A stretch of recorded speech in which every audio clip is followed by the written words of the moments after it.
নমস্কার বন্ধুরা, সাহা কিচেন আপনাদের স্বাগত জানাই। আজকে বন্ধুরা আমি একটা মাছের রেসিপি নিয়ে চলে এসেছি।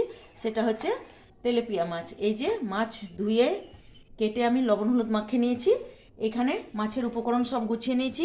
দুটো টমেটো, অল্প পেঁয়াজ, দুটো লঙ্কা, সর্ষে বাটা, হলুদ, এখানে 5 ফোড়ন তেল। কিভাবে ভিডিওটা করছি বন্ধুরা, পুরো ভিডিওটা দেখতে। তেল গরম হয়ে গেছে বন্ধুরা, এবার আমি মাছগুলো ভেজে নেব। সমস্ত মাছগুলো বন্ধুরা ভালো করে ভেজে নিয়েছি। এবার আমি তেলের উপরে একটা শুকনো লঙ্কা আর একটু 5 ফোড়ন তেলের উপর দিয়ে দিলাম। এটা আমি বন্ধুরা তেলাপিয়া মাছের টক ঝাল করে দেখাবো। এই যে কুচিয়ে রাখা একটা পেঁয়াজ আমি তেলে লাল করে ভেজে নেব।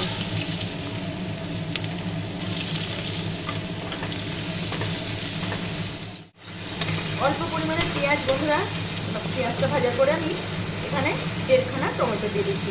টমেটোটা একটু ভালো করে গলে গেলে এখানে আমি সর্ষে বাটা দিয়ে দেবো। তারপরে স্বাদ মতো লবণ হলুদ দিয়ে দেবো। এখানে স্বাদ মতো লবণ দিয়ে দিলাম। পরিমাণ মতো হলুদ। এই যে সর্ষে বেটে রাখা সর্ষে দিয়ে দিলাম। সর্ষে বন্ধুরা বেশি ভাজবো না, নাহলে তেতো হয়ে যাবে। তারপরে আমি তেঁতুল জলটা দিয়ে দেবো। এটা হালকা টক মিষ্টি টাইপের এটা রান্না। টমেটো বন্ধুরা একদম গলে গেছে। এখানে লবণ হলুদ আমি দিয়ে দিয়েছি। এবার আমি অল্প পরিমাণে তেঁতুল জল দিয়ে দিলাম। সর্ষে বেশি নাড়াচাড়া করলে তেতো হয়ে যাবে। এবার একটু নাড়াচাড়া করে আমি এবার অল্প পরিমাণে জল দিয়ে দেবো।